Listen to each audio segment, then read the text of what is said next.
Hi, it's Matheus Calera. I'm the co-creator of Black Science, and you're listening to 11 O'Clock Comics.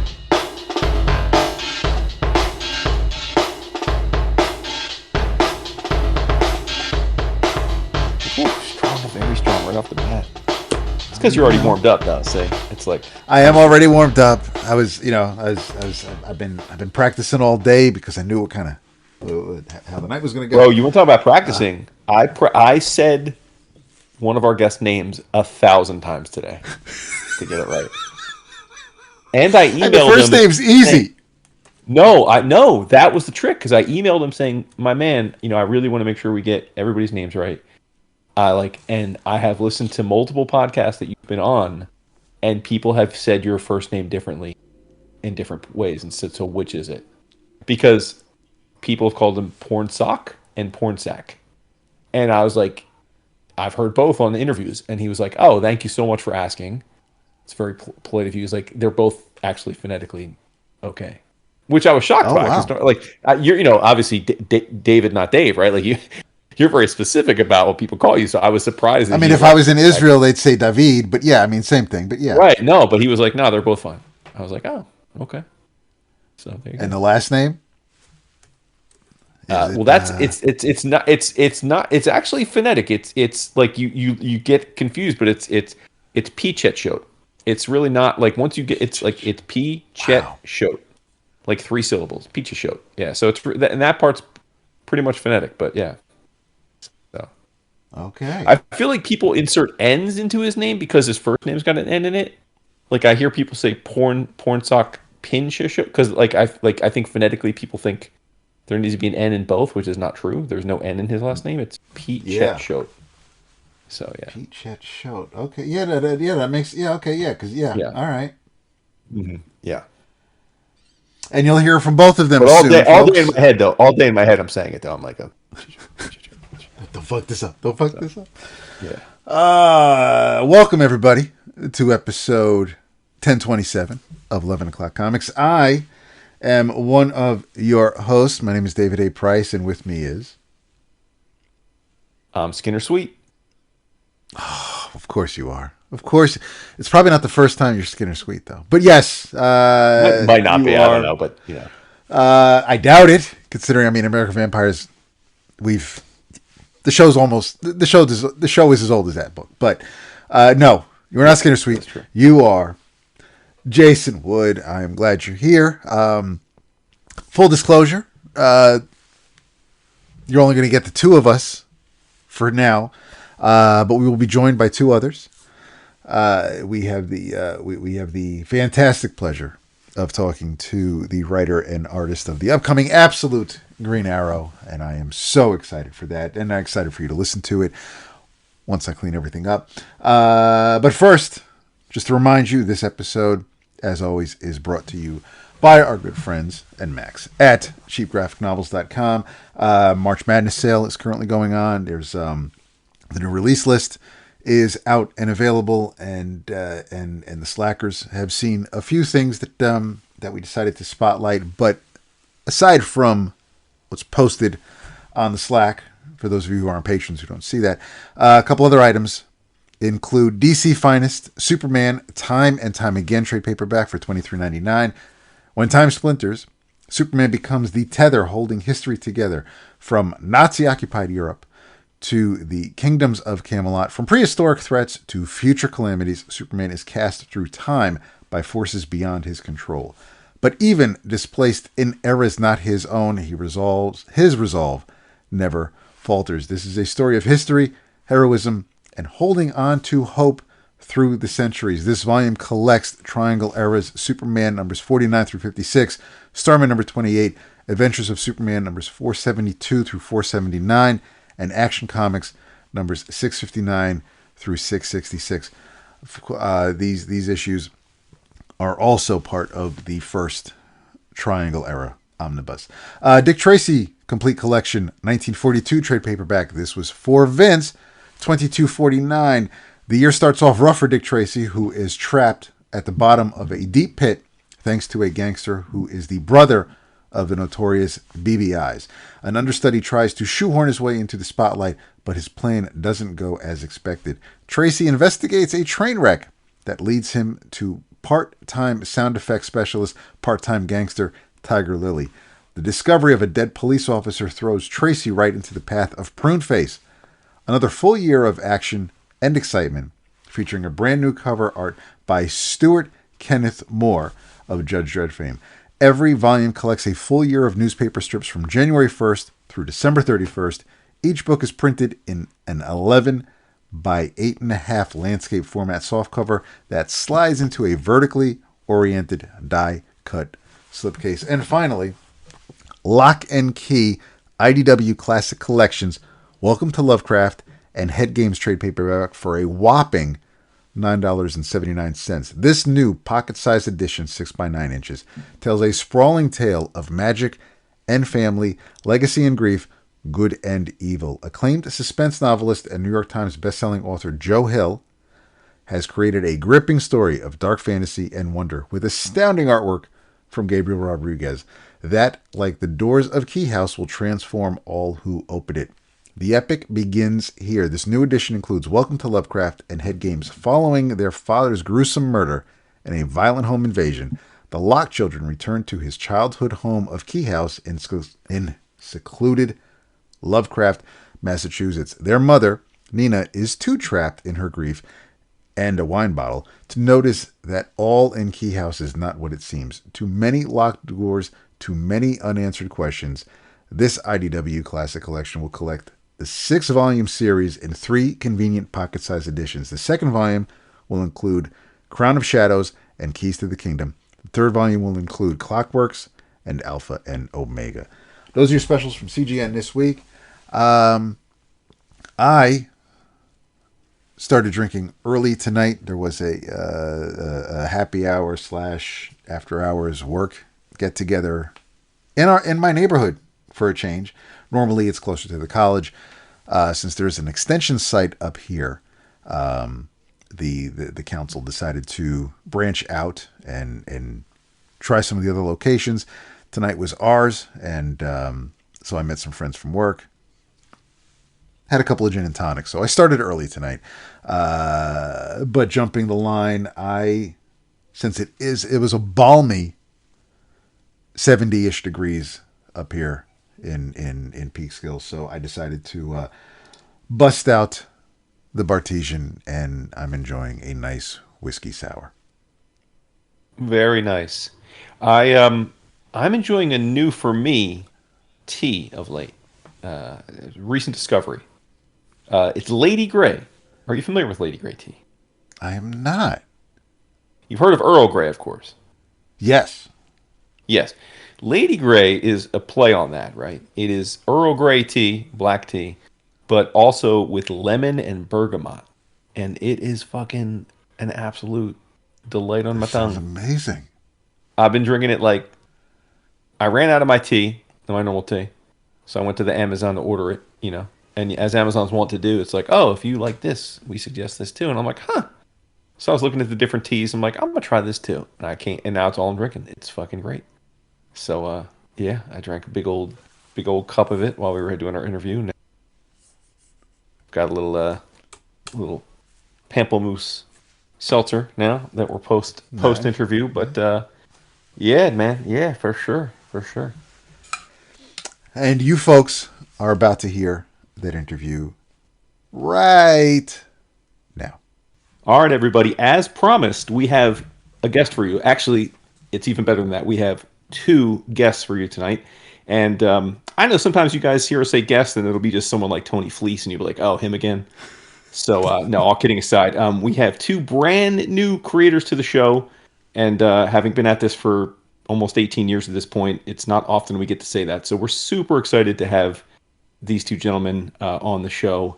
They're here. The timing is such that because they are the new creative powerhouses behind one of the upcoming addition to the incredible Absolute series at DC. They are the writer and artist of the upcoming Absolute Green Arrow series. Starting first, we'll introduce the writer. I think we all knew of his work as an editor before we knew him, before we knew his name. That's fair to say. He edited some of my absolute favorite books for a long period of time at Vertigo, and then I think we really started to recognize him as a creator and a powerhouse with the incredible Infidel series, and then I think from there he went on to create The Good Asian, which we all loved here on the show and talked about, and then he's done many things since. Probably most recently that comes to mind, the wonderful Man's Best with our good friend Jesse Lonergan. So please, first, welcome to the show, Mr. Pornsak Pichetshote. Thanks, guys. I am very excited to be here. You come highly recommended from Tony Fleeks, so any friend of Tony's. Yes, Don't hold that against thanks to Tony for making this happen, because he is a mutual friend.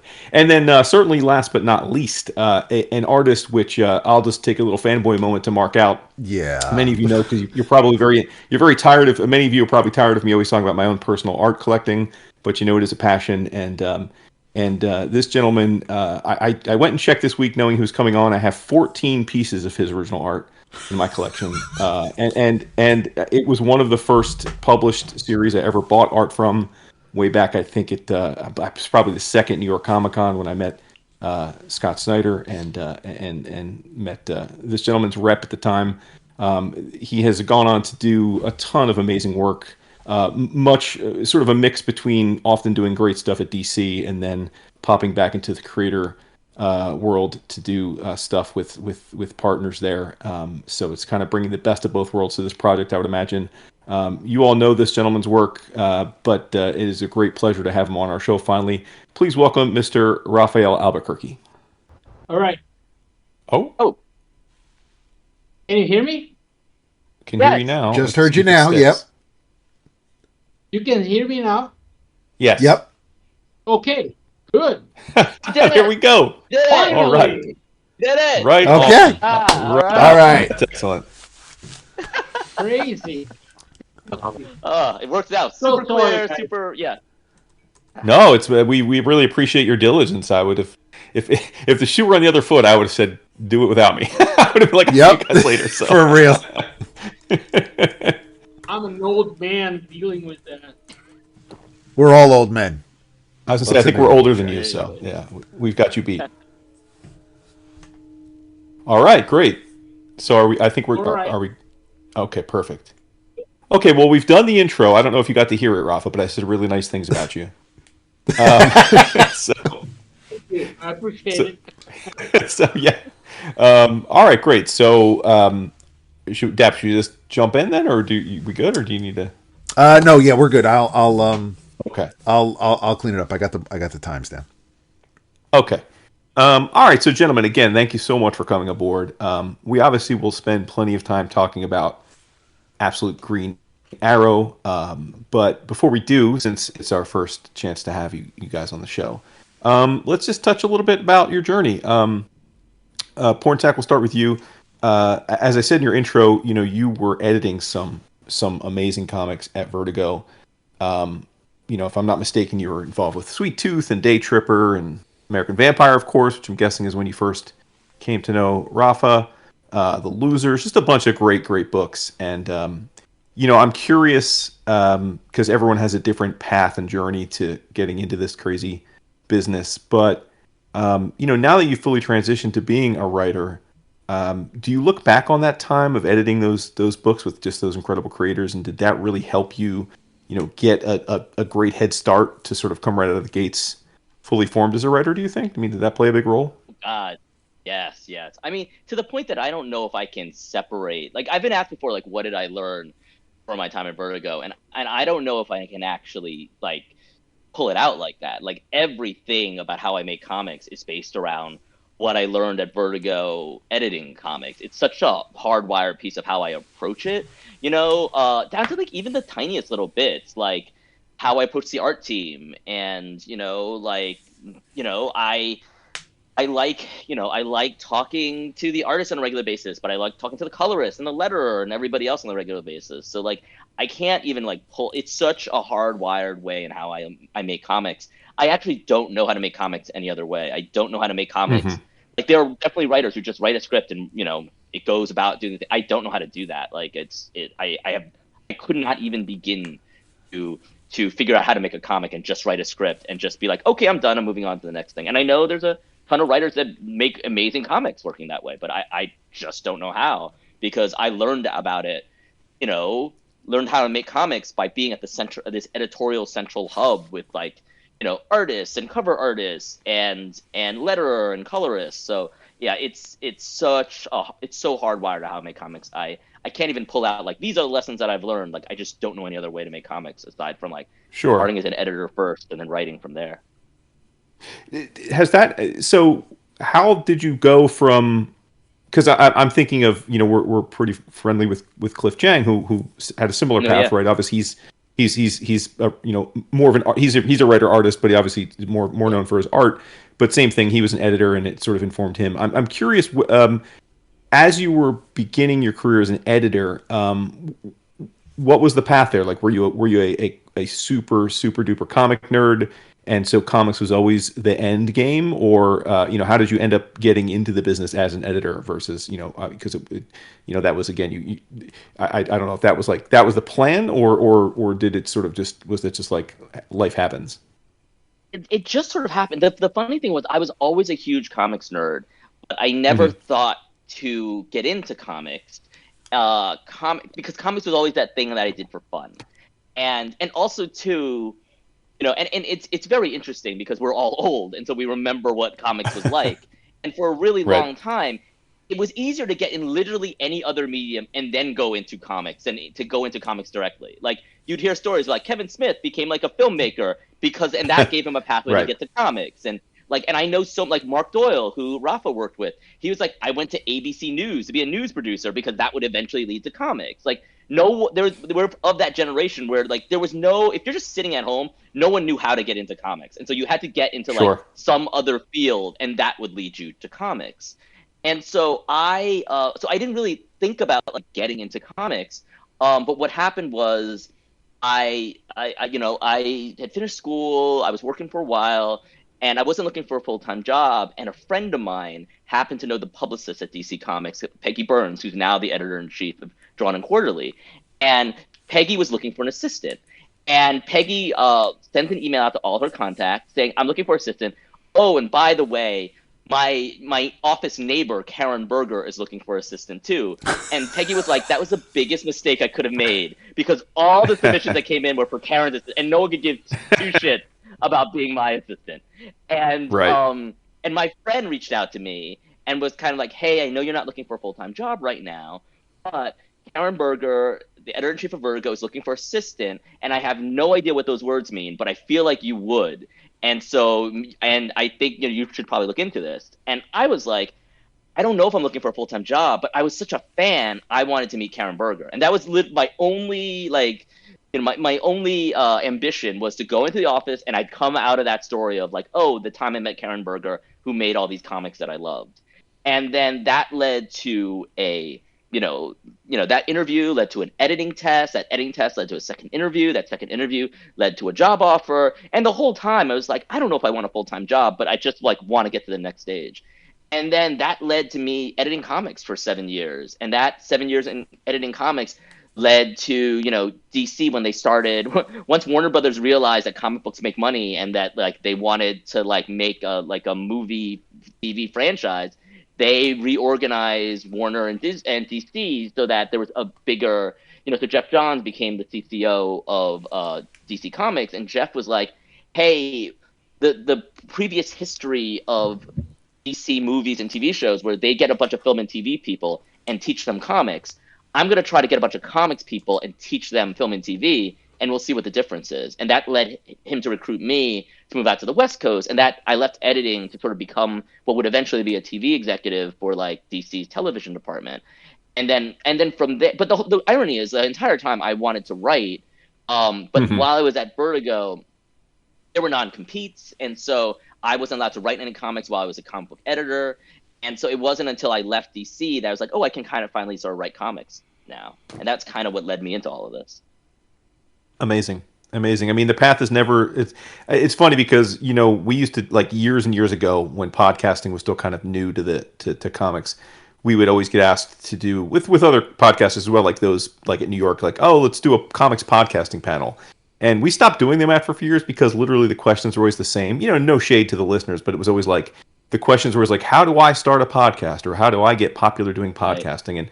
And our answer would kind of be what you were getting, be like, there's no blueprint, right? Like you do it and you hope through luck and personality and like that it just works, and I feel like it's the same when we talk about comic book origin stories and really all like careers, right? It's like no two paths are really the same. There is no, it's just a passion for it and talent, and then it's a fascinating thing now though, because again, like, we're old, so we remember what it was like back in the day, but like now people go to like college and they take comic book classes.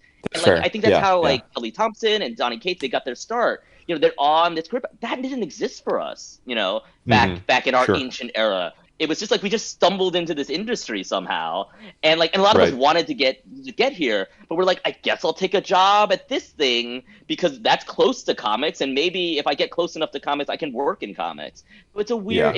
I kind of look at that shift. So I was lucky because I got into comics in 2003, and that was the same year. I think it was the year after the Sam Raimi Spider-Man, the year of Batman Begins, and I feel like I kind of grew up along with the medium, where it's just like. That was a year where suddenly, like, people would pretend to read comics, whereas before that, everyone would, like, you'd have to hide them. I used to joke I'd hide my comics in my Playboys because, like, no one would want to admit that they read comics. But, like... Right. Yeah, that's hilarious. I mean, listen, I as I was telling you, well, we were off air before we started recording, I have 3 sons, 2 in their 20s, one 17, and... They adore comic book culture. They're ravenous for the movies, television. But try as I might with my 60,000 comic books in my comic room, they have very little interest of any of reading the comics, right? But it's like, but I'm okay with that because like they still love the characters, they love the lore, and it is all at this point, one connected, universe. So I mean, it's all it's like I just love that these. To your point, I remember where it's like I had great friends in high school who didn't even really know that I read comics, not because I was like hiding it, but because I just knew that like it was like a foreign language to them, so we just didn't ever talk about it. And and now they all are like, oh, what's this movie about? Are these characters cool? Tell me about that. And it's fun that we've come this far. I mean that's pretty great. And I mean the thing that I always note about like how far we've come into comics, but again, like back in the day, and I'm sure you guys all remember this too. There were people who read comics and they would ask you, how do you read this? Like, what do I read first? Right. And all that. And it's so cool now. Like nobody asks that. Like they might not read comics, but I've never had anyone nowadays pick up a comic and ask me like, how do I read this comic?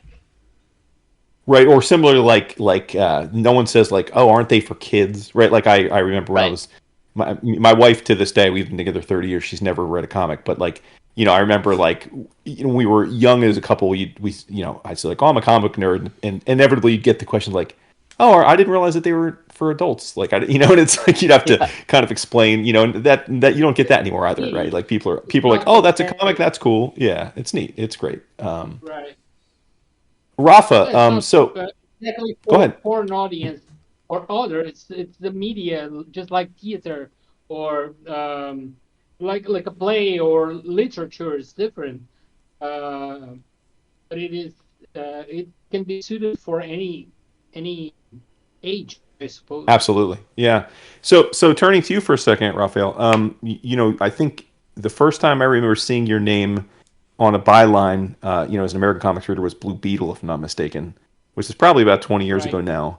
But honestly, because I was more of admittedly more of a Marvel kid than a DC kid, but certainly, I mean, your name became synonymous to me that I would never forget it once American Vampire launched, I'm curious, as someone who is, is Brazilian, were you always interested in becoming an American comic book artist? I mean, I know you made comics in Brazil, like strips and stuff, which I know some of that was reprinted here, in different forms later on in your career. But I'm curious how your path led to doing American comics, because, again, I just remember you from Blue Beetle, and then it wasn't long after that you obviously partnered up with Scott to do American Vampire. Yeah, I think when I was a kid, I always wanted to work with something where I could draw, basically. So until a certain point, I figured out that I would work with advertising or something, or illustration, something similar, and although we have um, comic books that are famous here in Brazil, such as Monica's Gang. I don't know if you know this one, but it's like Walt Disney thing from Brazil. So I thought that on the best case scenario, I would be working in Monica's Gang eventually.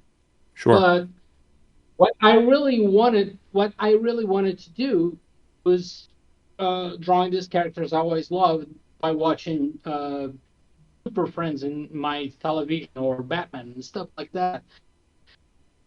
So, but just on the 90s, when I saw guys like Mike Diodato or Roger Cruz, all these guys who were Brazilian being famous drawing these characters in the United States, it kind of gave to me and my generation the idea that we could do that, and that's pretty much where the sparkle happened. Right, right. And then did you just pitch DC, or send, was it traditional, like you sent them samples, or did you have a connection through one of the other older creators that introduced you? I'm always curious how you break into, to a market like that, especially not being from the US. It's funny because my very first thing was working for this Egyptian comic publisher. It Okay. doesn't exist anymore, but it's called AK Comics. So it was pretty much like a superhero. It was like an Egyptian superhero comics Hmm. characters, but they were pretty much like versions of Batman or Batgirl or Conan. They were like versions of it. But it was a really interesting laboratory, and they asked me to draw these comics, and I worked with them for like 2 years or so until I had a chance to go to San Diego for the first time, where I met the guys from Boom back in 2005 or so. Hmm. So I drew a book called Pledge Brothers, where I met Keith Giffen, great late Keith Giffen, and he was at the time he was writing Blue Beetle, and he recommended my name to take over the book. So Got it. that's how Okay. it started. It was really really interesting. And the rest is history, as they say, right? 20 years later now. Yeah, Look. I suppose. Yeah. So, is it fair to say that you two, I guess, were interacted with one another then through American Vampire back then? I'm always fascinated as to how, because now we fast forward to now, and you're the big team behind this absolute Green Arrow launch. How did you end up uniting on this? Was this uh, did DC sort of pitch you both individually? Did one of you, get the assignment? And so I'd love to work with each other. I'm curious how the dynamic duo came to be. So one of the things that I find fascinating is that so me and Rafa have been friends for like 15 years, and I love Hmm. bringing this up because I know the exact year I met Rafa because I have a copy of Mondo Urbano, one of his like early books, Yeah, and yeah. he signed it. Great meeting you, Rafa Albuquerque 2010. So I know I still have it on my shelf. I have like our very first call. I showed it to him. I showed him the signature. So I know I've known you we've been friends for 15 years. But the funny thing is, Mark Doyle and me were such good friends that like I never actually worked on American Vampire, but I would just see Okay. Rafa at all these shows, And it was this moment that when we started working on this, we're like, Rafa, we've never worked together. And we're both like, how is that possible that we're friends then if we've never actually worked together? We just got so used to seeing each other at shows and hanging out that we just got to be friends for a really long time. But we had actually never, like, I don't even think because I think I was a full editor by the time American Vampire happened. So sometimes what you would do as an assistant is that you would, like, you know, you'd kind of ghost, like, edit, you know, when someone was sick, you would do some placement or something like that, or do a phone call. But I think I was a full editor by the time American Vampire came out, so I wouldn't have had the opportunity to do that. So I remember when we started, we're like, we've been friends for so long. How is it possible we've never worked together? And so that was like one of the big pieces of excitement to like finally get a chance to work with Rafa. And then for me, it was when I pitched this, I made a list of, you know, all the artists who I think could kind of do this. And literally the very first name on the list was Rafael Albuquerque, who I just assumed wasn't available because he works on so much. So, and I went back and forth. I only put his name on the list because I was like, can we get someone who draws like Rafael Albuquerque? I don't know who that is, but like, if we could find someone that draws like Rafael, like he would be perfect. And yeah, and it just so happened that Rafa was available, which like kind of blew me away. That's very kind. Thank you. I mean, that's serendipitous, right? I mean, go ahead, Dan. Yeah. No, that is awesome. I mean, I mean, I can't imagine. I mean, we live in an age with the technology existing that way, but I mean, I can't imagine Claremont going, hey, you know, is John Byrne available? Because I got some X-Men stories I want. So but that's exactly it, right? Like, I just assumed Rafa was booked for the next 2 years solid. So I was like, there's no way he's going to be available for this book. So yeah, if we could find someone who draws like Rafael Albuquerque, he would be perfect. I mean, I could picture it if he wasn't currently spending time with Dan Slott on Superman Unlimited, like he might have some availability. But I mean, you've been working pretty consistently recently, Rafa. It hasn't, and it's been great to see. I mean, I know that whether, as Jason said, you know, American Vampire, and there of course has been. I mean, you did Huck with Mark Miller, and everything since then. And I've enjoyed. I mean, I'm. Of the three of us, of the three hosts of the show, I'm a massive Superman mark. So knowing that, I mean, it's cool and all to see Dan Slott writing Superman, but I mean, knowing that Rafael Albuquerque was going to be drawing it, I was really looking forward to it. But yeah, I mean, the fact that, and as I said before, when we were having the technical difficulties, that Green Arrow is close to a big deal to me, and enjoying The Good Asian and enjoying Exquisite Corpses, which we'll get into later. But I mean, I've enjoyed your work as well, Pornsak, and knowing that you two are going to be working together now on an absolute version of a character. Although, granted, for anybody who spoilers for a book that came out like last October, you know, Oliver Queen is dead in the Absolute Universe. So I'm curious to see, because if I buy a book, I don't bother with the solicit. So I don't want to. In my opinion, previews was one of the worst things to happen to the fans, because it's a book for the retailers. I don't care what's going to happen in a book that I know I'm buying. So I'm not worried about previews. I understand the concept behind it. I know why people want it and want to know what's available or what's coming out. But I don't bother with the solicit. So I don't know. Even though like the first two issues have been solicited so far, I have no idea. I didn't read the solicits. I just, it's on my pull list. I know I'm getting the issues, so I'm not worried about that. But seeing the two of you working on a character that I'm a fan of, even it's the Absolute Universe, so I'm not worried about it. But I'm curious to know what the story is going to be like. But what is the collaboration process between you two? How and I know, like you said, Pornsak, you're not, the Marvel method isn't something you're keen on right now because you want everybody involved. What is the relationship like when you do plot out the book or script the book? Is there a give and take? If Rob is like, you know, listen, I think this panel might be better if I came at it in this direction, like how receptive are you to changes from the artists? Oh my god, I love it. We actually just did it with the recent issue where I write full script. For me it's because I need to know how much dialogue is on the page and like what the character beats are and all that kind of stuff. But like my favorite thing, and this happened recently, and me and Rafa had a conversation about it. Is like my favorite thing is where an artist, in this particular case Rafa, is just like, hey, can we hop on the phone and talk through the sequence because I don't feel like it's working the way you scripted it.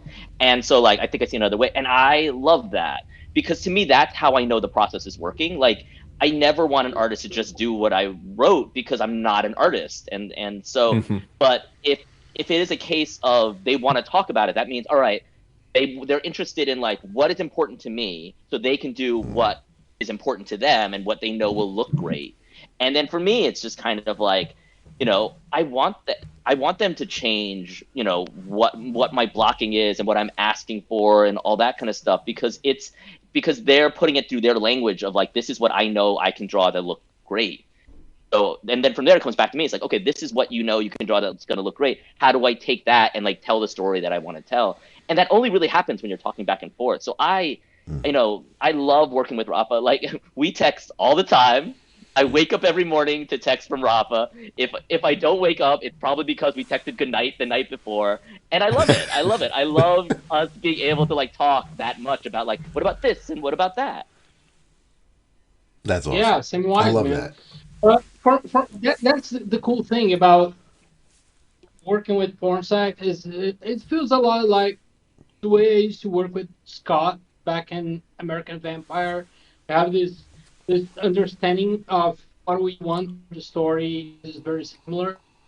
So for me, it's pretty much like directing a movie with four hands, and six if we consider Maiolo, who's the colorist. So we three are constantly talking about what's the best take for story, art, and coloring all at the same time. So I think that's the best way to do a comic, in my opinion. That's the way I like to collaborate. Yeah, that makes sense. I agree with that. I mean, here's the thing. I mean, I think that again, having been a fan of comics for, gosh, oh my goodness, like almost 40 years, I guess. But the point is, having read a lot of, thousands upon thousands of superhero comics, and we continue to go back to these characters because we do care about them. But inevitably, the industry, because of what it is, and it was never really intended. Like obviously, the comic book industry it wasn't. They didn't set out with the idea that like the same people would be buying and reading these characters for decades, right? Like obviously, it's evolved into that, but that wasn't the intent.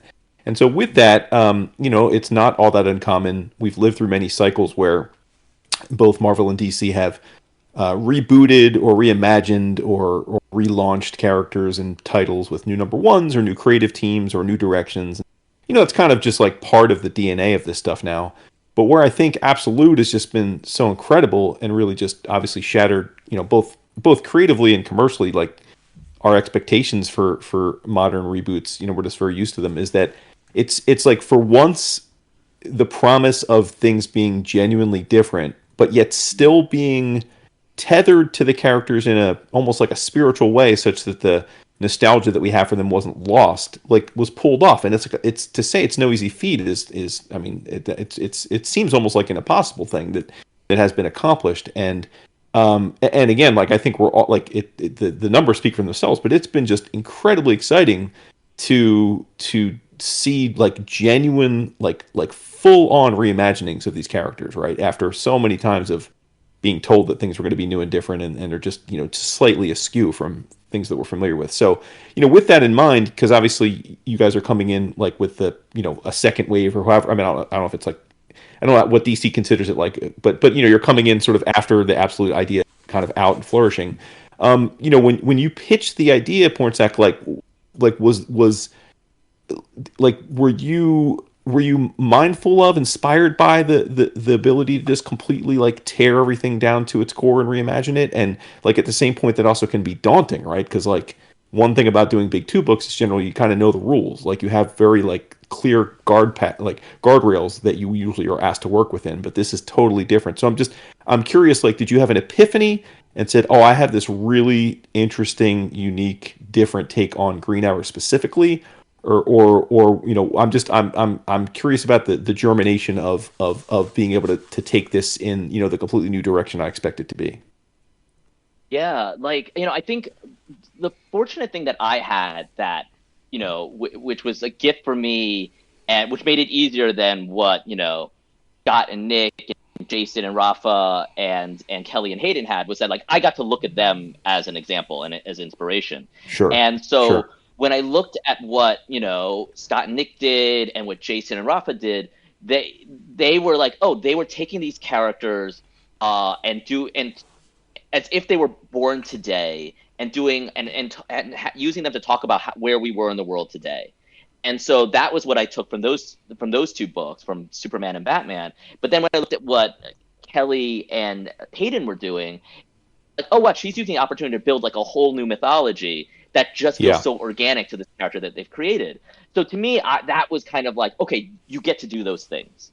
And so then it was just like, okay, how do I make a Green Arrow that actually says something for today, and at the same time I have the freedom to create a new mythology if need be, building upon the mythology that was there.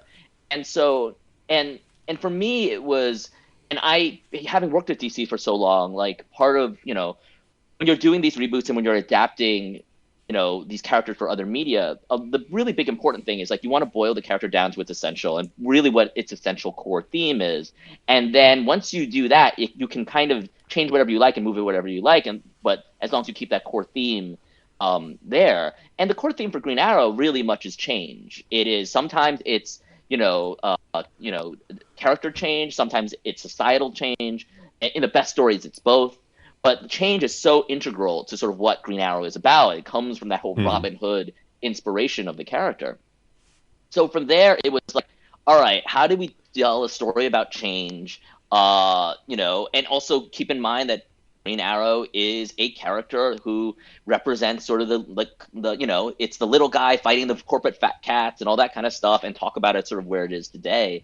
And it's from there that this concept of, the serial killer slaughtering corrupt billionaires kind of came from. It was me trying to look at this like modern take. Like, again, it starts off like grounded and then gets crazy. But like, as I was trying to wrap my head around the take, it was kind of like, why does he use a bow and like Oliver Queen in the DC universe? He's got to be at least as badass as Oliver Queen in the DC universe. Oliver Queen in the DC universe does a lot more than just shoot a bow and arrow. So if you're gonna do that story today, like, why does he just decide to use a bow and arrow? And why is it green? Like, that feels more like a pathology than anything. Right. And then it's like, yeah, no, it does kind of feel like a pathology. And then from there, it's like, you know what? It feels like something a serial killer would do. And then once you just like, if I turned on the TV and the news was just kind of like this rash of serial killings with like this green arrow, I'd be like, yeah, that sounds about right. And the world's falling apart, and I just like move on. I wouldn't even think twice about all that. And then once I had that, then the whole like, oh, if I plug it into the Green Arrow analogy, a lot of the stuff becomes sort of very logical. Even from there, like, I didn't know if DC was for it. And I remember when I pitched to Scott, the first thing I said was like, I don't know if this goes too far for DC. But then Scott like really got into it. And I remember when, Chris Conroy and Katie Kubert gave me the green light, and I'm like, are you sure you guys want to publish this? And then I remember when me and Rafa had the first discussion, we were kind of like, I can't believe DC's letting us publish this. But again, it just goes to show you, and thankfully now, there was definitely a while, before the book was announced, where I was kind of like, I'm never selling these comps, because who knows, they might decide at any moment, like, what the hell are we doing, and pull everything from the shelves. But now it feels like enough people are excited about the book comes out. It's like, I don't think they can do that. I think things would get really bad if they just decided to pull all the books from the shelves at a moment's notice, because they realize, like, why are we doing this?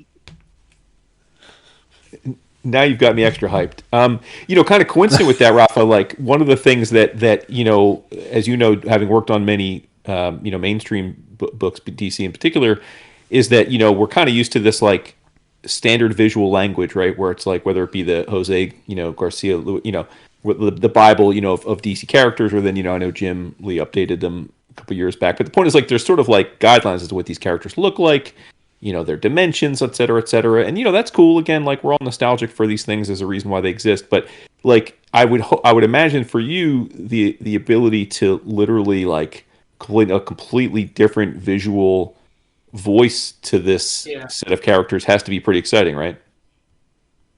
Yeah, I'm such a big fan of Garcia Lopez and Neil Adams, all these versions of Green Arrow. But when we started talking about it, we figured out that we need a whole new different new way to draw it to make it the visuals. So I think most of my influence for that it comes from horror movies, much more from than the comic books. So this is something that me and Pornsak keep talking all the time. I I bring a lot of influence from 70s movies and stuff like that. Also, I try to bring a lot of influence from design, graphic design from Hmm. these time, and I try to put that on the artwork in a way, not just on the covers, but also on the character designs and storytelling in a way or other. I don't know, but yeah, I'm what my mind is trying to do. 70s movie such as like Taxi Drivers. I want it looks like that, grim, rough. That's my main influence, I suppose. That's awesome. That's awesome. I mean, one of the things about your work is I think, you've been able to have very distinctly different visual storytelling styles depending on the story, right? Like, I mean, even with American Vampire, right? I mean, famously you had multiple styles Right. in the same book because of Stephen King and whatnot, and I mean, again, I don't know if you were having technical issues, but when I was introducing you, I mentioned I'm privileged to own a lot of your artwork, and I personally love your ink wash. I mean, I adore it. So Thank you. I appreciate hope it. there's some ink wash in this book. I mean, I'll be fine if there isn't, but I'm hoping some. I don't know. You could spoilers, but let me know. Not exactly, but there's a difference that I'm trying to use it. Okay, That is something similar. So I think you're going to enjoy it. perfect. That's I great. can Then thank you say, for that. as someone who's also been a fan of Rafa's work for so long, like I, it's so cool. I mean, the great thing about Rafa is, he's been doing this for a while, but he's still experimenting. He's still trying new things, and I just think these pages are some of the best. The thing that really excites me is when we're having conversations about like the approach of the book. Both Rafa and Marcelo Maiolo, who's coloring it, they're both like, we've been wanting to do a book like this since for the long we've been looking for a project to be able to do a book like this. We thought it would have to be a creator-owned book, but we can't believe DC's letting us do this. And I think you see it. Like I just feel like if you look at these pages, they will just melt your face off. Like there are pages that have been released already, like in the preview, and I will say the preview is like 80% of what like they've gone in and tweaked it like 20% more since then. And every page just like blows me away. It's so unique. It's so distinct. I'm so hyped for people to see it. Thank you, man. Appreciate it. This is Yeah, a I'm super hyped. Go ahead, David. this is solicited as a 6 issue miniseries, right? Yes. Yeah. Is it possible? Because I believe that's what the same thing was supposed to be with Absolute Manhunter. That it could go longer, or do you just have 6 issues? That's the story you're telling, and then we'll see what happens from there. We'll see what happens from there, but I think for both of us, we would definitely love to do more if the comics gods are willing and all that kind of stuff. But Sure. we're having the best times working on this. But Yeah. it was definitely designed as a story with a beginning, a middle, and end. But we would absolutely love to do more. Okay. All right. All right. I Nice. mean, because I know it's for 2 years that we do we do an award show in January, recapping the previous year, and so for the past 2 years, Absolute Wonder Woman has been it is. I mean, I've given the first hardcover to my neighbor's son. Anybody I can tell about Absolute Wonder Woman, I'm going to. Absolute Batman, of course, is great. Absolute Superman, I initially I wasn't really feeling it, and then I went back to it after the second arc wrapped up, and I just read it all straight through, and I'm current, and I'm absolutely I'm enamored with it now. And Absolute Martian Manhunter, we're all fans of. Absolute Green Lantern, I'll probably go back to it, but I wasn't. It wasn't as strong as the others for me. But yeah, I am. The Absolute Universe has definitely given me. It's. I'm not upset with the main line DC by any stretch, but the Absolute Universe, this Pocket Universe, has just been. I've been really looking forward to, like, every time when I see, when I post the new releases for our listeners, and if I see an Absolute book on there, I know I'm looking forward to something that week. So no, I again, I mean, just to reiterate it, I'm super looking forward to Absolute Green Arrow. It is, and again, I'm not, it's because of it.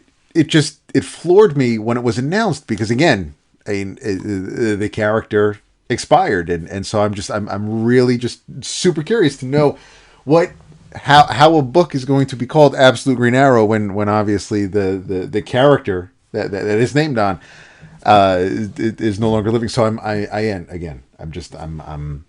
stoked for it. I'm just I cannot, and based on and as you said, experimenting with your style a little bit, Rafa, because I know between American Vampire and then Huck, there was a little bit, we mentioned it when we were talking about the first couple of issues of Superman Unlimited, that your style was tweaked or just slightly different. And obviously, I mean it happens. We've noticed it, whether it's John Romita Jr. or the Cuba Brothers. I mean, people, as they continue and they keep drawing as the years go on, they experiment, they change their styles a little bit, whether it's to save time. Has there been is there have you, Rafa, mentally made a change in how you approach a page? Do you want to speed things up? Do you just what's your process like when you come to a page? Yeah, thank you. I think it's not exactly about the page, but it's about each project. And what I try is find what I do is to try to find the voice, the visual voice of the project. I don't know if that makes sense, but it's pretty much like trying to find out the design of, or how it should look like. So that's where I different references, such as 70s movies, as I mentioned before. Mm-hmm. What I'm doing is in this particular project is using a lot of pencil work, which is not, it's a different way to do gray tones. Back in American Vampire, using washes. I'm using pencil work, so it's Oh, nice. it's rough, it's rougher, it's different, and it's something I'm, trying to find a different style for that, something that motivates me, something that makes it interesting artistically and makes sense story wise. So I suppose that's what's what's interesting for me right now. I love that. Yeah, I love it. Yeah, again, I love that you evolve. I mean, I've told this, but one of the most heartbreaking things I ever heard in listening to another interview was Jim Lee was being interviewed, and gosh, that's probably like 7-8 years ago now, and he was talking about his style, and actually, to your point, Rafa, like, it broke my heart, because he said that at some point in his career he decided that he couldn't experiment with his style anymore, because he was Jim Lee and people expected Jim Lee art to look a certain way. And I was blown away by that, because, like, I'm sitting here thinking, No. Like you're Jim Lee. Like I want to see you continue to like evolve. Like that's the magic Mm-hmm. of your like that you're such an incredible artist, right?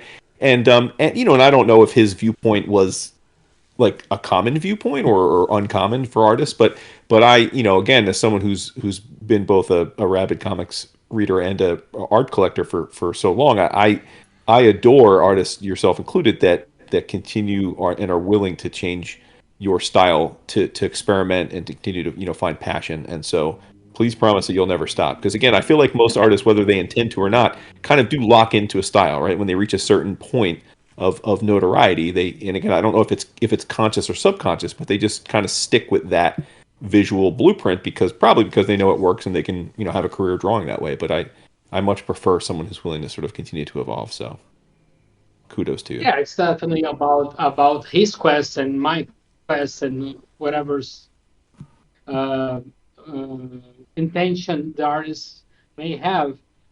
I definitely I'm definitely interested in trying to figure out different ways to do my art. Otherwise, I'll be bored. Uh, Yeah, yeah, I, I I really want to try something different every time I feel the need, the urge, right? So and that's why I'm so happy about this project. It's allowing me to try something different, pretty much in the same vein as I did back in American Vampire. It happens once in a while. It's not in every single project, but sometimes you just feel the urge to do something different, and I feel that um, Green Arrow is one of these projects. yeah, for That makes sure, sense. absolutely. Absolutely makes. I mean, because especially if this story is different than what Dan's doing with Superman, and then what Scott did with American Vampire, then yeah, by all means, your the visuals would reflect the different type of story that you're approaching. So it absolutely makes sense. The shifting slightly, I'm really curious to know what is what what the process is with the corpse crew on Exquisite Corpses. Oh, Like, is it a writer's room? Is James like overseeing everything, and you guys kind of do you each have like a certain character that you're all kind of like responsible for? How does that with so many creators involved, and we've only had like 11 issues so far? How involved is the process there? I mean, it very much is like a writer's room, you know. And what's fascinating to me is that I don't think James and Michael have been in sort of like a TV writer's room at least, and yet they so naturally we're able to run it like one. So, you know, James had written the Bible, James had written and the Bible included like the characters, but had not and he'd written the first issue script, kind of in like the way you would have in a TV show where you have your pilot script. But there was no like overarching like this is what the story is. Like he really wanted us to find it in the room. And so he was in the room with us being like, well, maybe, you know, don't do this or don't do that for like whatever reasons, less about like what he wanted and more about just like, you know, looking at it in terms of this doesn't work for the story kind of thing. And then Michael, you know, I'm continually impressed by Michael Walsh, who kind of ran the room the way a co-EP runs a room in a TV show, where he was just like getting people's ideas out and all that kind of stuff. And you see this on television shows where you've got the co-EP running the room and the showrunner. And the way it works on a lot of TV shows is the showrunner has to is in the writer's room, but he's also dealing with like production stuff and all that. And so you get this sense of like the showrunner is dad and the co-EP is mom, and mom is trying to get everybody to like, you know, get out their best ideas, and dad like kind of have to lay down the law and all that. And what I thought was so cool about how they worked was they kind of James was in the room at all times with us, but he had this ability to kind of just hear everything. And when we were going off the rails, being like, let's kind of bring it over here. Let's bring it over here. So we never actually felt like we were penned in any way. He was always sort of this asset to have. Well, Michael had all this energy to try to get the best out of all of us. And so all the other writers could just kind of come in and play. And it's one of the, and I told James this, it is one of the most fun gigs and one of the easiest gigs to work because everything runs so smoothly. You know, we're in there, we have a bunch of ideas in there. The editors are there in the books. The editor for the books, the editors in the books is there with us. And so they're recording what we say. And so we come up with all this stuff, we jam, we put it on the boards, and then a couple months pass, and we're given synopses of what we talked about for that issue. And then, and because we had done the work pretty thoroughly in the room, then it's just a matter of like I'm turning in a page breakdown. But the page breakdown is just like how many pages are going to whatever everything we said would happen in that issue, and then that comes back, and then we just turn it into the script. It's so easy, and everyone there is so lovely to work with. It's just so much fun that it's like it's kind of that dream job where you're like you just gotta have fun with your friends, and you don't have to, and all the hard work is the work that you're kind of doing together. And they have great taste in artists, so they put you with great artists to work with. It's so it's so hard to say no to doing more because everything is set up to be so much fun. Everyone is so easy to like and likable and fun, and the quality is so high. So like they just set up such a great ship to work on, and I think you do see that in the final product. Like we all like almost unhealthily adore each other, and like I think we had this moment during one of the things where like I was talking to like Jordy, and it's just like, Jordy, I love you, and I love Tyler, and I love Che, and I realized I think I loved everyone who worked on this book, and Jordy was like, I love everyone who worked on this book too. It's just such a great fun like environment that they sort of put together. It definitely comes through with the finished product. It's a blast. I've been enjoying it so much. Actually, in Baltimore last year, we went to Baltimore Comic-Con for the first time in like over a decade, and there was a cosplayer of the Fox Mask Killer, and she looked amazing. Like she just came right out of the page, and it's I don't know what it is about that character that is pretty much one of my favorites from the group of killers, but.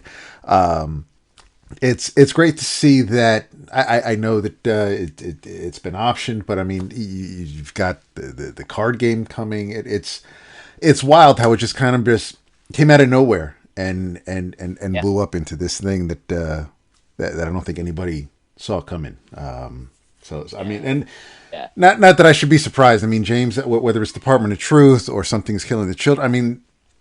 James is just unstoppable, it seems, and the fact that he can pull all these phenomenal creators into his orbit is just it's fantastic. He's obviously really smart. He's brilliant in every sense of the word. One of the things that really impressed me with this because of Corpses is so often when you get in on projects like these, you watch people cut corners to just because comics, are they historically they don't make a ton of money and all that sort of stuff. They're trying to do more with less. And I think one of the things I give James so much credit in the world for is that he just made sure everyone was supported. He made sure that like at every step there were resources for everything. It wasn't a case where you're just like, it's comics, we just gotta suck it up and deal. Like everyone was supported. Right. Everyone, it was just run so well. The whole company is run so well, and the way the care he puts in the project. And so like, and speaking of Fox Mask Killer, like, Che Grayson has totally owned that character. She's writing the spinoff coming out next year. If you haven't, that was announced in Comics Pro. So Che is writing the Fox Mask Killer spinoff with art by Adam Gorham. They are gonna fucking kill it. Yes, nice. Tyler Boss is writing the Rascal Randy. With I think Dylan Burnett is doing the art, and that looks amazing. I am doing Lone Gunman with Alberto Ponticelli, nice. and it's so much fun to work with. And yeah, if you love what Fox Mask Killer is, so much of that came from Che, and she's going to do this incredible job when that book comes out next year. I love that. Or this year. Like That's awesome. That's fantastic. Getting back to the apps, I'm just jumping all over the place. There was I'll explain later. Anyway, as far as Rafa goes with the art for Absolute Green Arrow, was there a style guide? Were you able to come up with your own designs for how the characters are going to look in that book, whether it's Black Canary or anybody else, or did they give you a guide to follow, or were you able to come up with your own designs? I'm not sure if I understood it completely because it frozen a little bit, but let's. but I think I didn't have any direction. I had a little bit of direction from Pornsak about what would be the concept about the new Green Arrow, um, but I had a lot of freedom by to create what would be the character visually, and same with Black Canary and everyone else. But it was something that we fleshed out over the time, so we had uh, plenty of different versions until we find the final look of it. Sure. Right? Okay. For sure. And it's you work traditionally, I presume, right? Because you've always worked traditionally on this. Oh, digitally. What's that? Digitally. You Oh, did this it is digitally. digital? Yeah. Oh, no kidding. Oh, interesting. Oh, I mean, I'm sad for that because I guess I don't. You're not gonna get any Green Arrow art. Yeah. Have you found that working digitally is it a time saving thing? I mean, I'm curious. When did you transition to Yeah. digital? Time saving for sure. I do some pages traditionally. I ink some pages traditionally, but because I really miss that. But uh, but on the end of the day, working digitally is much faster for me. Sure. So I I ended. just, Uh, I'm just use it now. right. I'm reminded of Nick Dragata. You know, he worked digitally for years after working traditional, and then and, Right. and then was convinced by Felix, his rep, to to draw Absolute Batman traditionally, and I Yeah. think it was a smart move. So maybe we can talk It you was a into the smart same. move. We'll see. Yeah. We'll see. I don't know. Yeah, But I'm following his steps in this particular project. I'm doing some pages traditionally, good. but All right, most that's of music them to my are ears. digital because All right. it's much faster.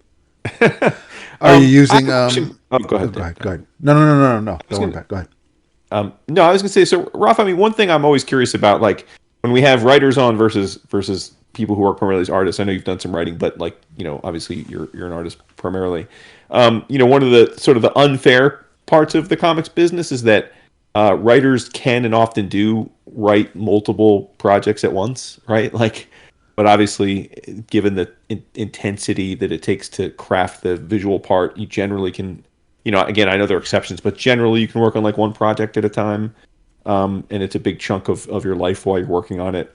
So with that, like I'm always fascinated by, especially once you get established in your career, how do you like manage the next project, right? Meaning that like, I mean, because there's got to be times in your career where you've wanted to maybe work with a collaborator, but you were on a project and so it just didn't line up, and then maybe you kind of kept the idea alive and then would go back to it if the time. But I'm just curious, like at this point in career, how much agency do you have in like staging out your work such that you knew that you would have the availability to do the project at this time? Like is there still a little bit of like luck and happenstance and that you were available when the project was available, or do you have more sort of control as to making sure that you're available for this?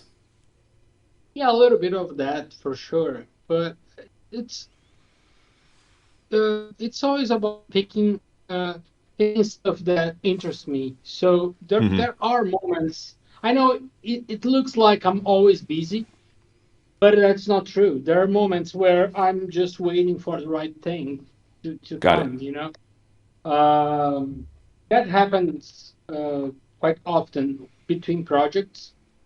But there are a few things that I consider for a project. First of all, definitely is the story, the idea. Second thing is who I'm going to work with. So that that is going to be the writer, the editor, the publisher, the colorist. So that's a big deal for me. I want to work with people who I can connect creatively. Um, and I'm not going to say, the the importance of it, because every project is important on its own way, but there are projects that will get more highlights than others. So this is something that I consider as well, but it's not my end. It's just a thing, you know. Sure. Does it make sense? Absolutely. Yeah, yeah. No, I mean, because certainly it seems like as artists' careers evolve, sometimes they become known for working or collaborating with certain writers over and over, right? Like you've Right. worked on a few projects with Scott. I know you've done a few projects with Mark Miller, et cetera. I think, and you've done some work with like multiple projects with Scavone. Is it Scavone? Scavone? I don't know. Right. Maybe I'm saying Yeah. his last name wrong, but so I guess there's part of that too. But again, I'm always kind of curious because it's like. I'm really happy that like Pornsak said. I mean, he had a list of potential partners to work with, and yours was at the top, and you were available. Absolutely. But even he wasn't sure, obviously, making the list that you would be available. So again, like I wonder, like, is it just again part of it is serendipity where you were available, you weren't on the project. So I thank the comic gods for that, but I am kind of fascinated by that, right? Because like I know Pornsak, like you're not out there writing 5 projects at a time, but you would have that, like you could theoretically, right? Like we know lots of other writers Mhm. that Scott's an example, right? Or Tynan, like Yeah. they're writing 5 or 6 things at a time.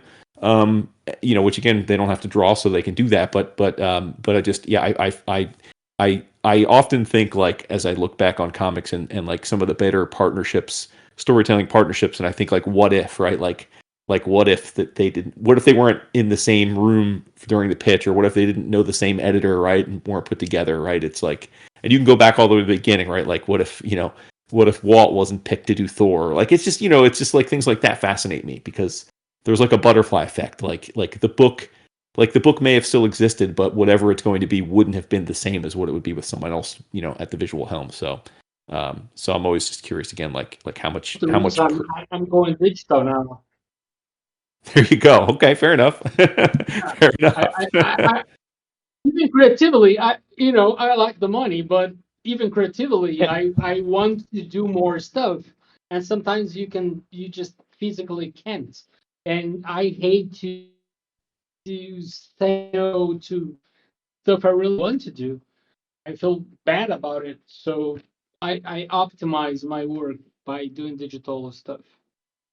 Right. Okay. No, that makes sense. Again, I'm always selfish in that way because I love original art and collecting it. But I get it. Like I get it. Like you have to do you and make your make your money and have your best career. So I get it. I wish everybody's still traditionally, but it's all I'm good. doing some new original art though for the Nice. narrative. So Okay. stay Awesome. tuned. That's good. I'm sure Jason will be happy to hear that too, right? Yeah. You're still rep Yeah. by Jason, right? Yeah. Yeah. So okay. Good. Awesome. So, I mean, one thing, again, while we were waiting for everyone to connect, Pornsak, we were talking about your sort of getting ready to ramp up your convention hustle, and Oh yeah. I'm going to ask you to repeat yourself because again, it was off air, but like I thought your views on the kind of the modern role of being a comic book creator, even at the big two, is much different than it used to be. Where you kind of it's not just about handing in a script or drawing pages. Like it is about sort of being a marketing brand and a champion for the work and really putting yourself and your work out there to connect with people in other ways. And again, I don't want to put words in your mouth, but I thought it was a really interesting point, and I bring that up kind of full circle because now that you're all getting ready to launch this, and obviously you're on the show, so I'm kind of like I guess tail wagging the dog here, but I presume this means that you'll be sort of ramping up your presence at conventions and the like. I mean, Rafa, like I said, I've been a fan of your work forever, but I don't know that I've ever been at a convention with you. I know you've done a few like U.S. like Galaxy Cons and stuff, but I don't think I've ever seen you at New York or Heroes. So I'm hoping that you guys will be more present in the next year or two because of this project. I mean, I will definitely be, it's a really fascinating thing. And I think it's the thing that I love about comics is like, I really do consider comics sort of this, the tip of the spear of culture. And I do think that we figure things out in comics because we can move more nimbly and faster. And then we watch a lot of the stuff that works. We watch a lot of the culture kind of sort of Yeah. move around it. And I think the thing that is really exciting about comics right now is the thing that we've all sort of kind of gravitated towards is that I think people want more than just to consume a story, right? Like, I think one of the reasons why movie theaters are in trouble right now is that movies have forgotten that that they've almost made it too passive to consume stories. That you can do it anywhere, you can do it in anything. And the thing about comics that I love, and I think we came at this very organically, is that it's a physical, it's physical media. People want to have something that gives them a specific experience that they can connect with. And I also think too, part of that is they see sort of a community through every story that you consume, and you sort of want to access that story. And I think part of what comics is that, like, the thing I love about, and comics, if you got to a comic shop, this, like, a comic book store is a very specific type of pub where people get around and they talk about comics and all that sort of stuff. And they are community hubs. Like, every comic book store is a hub of community.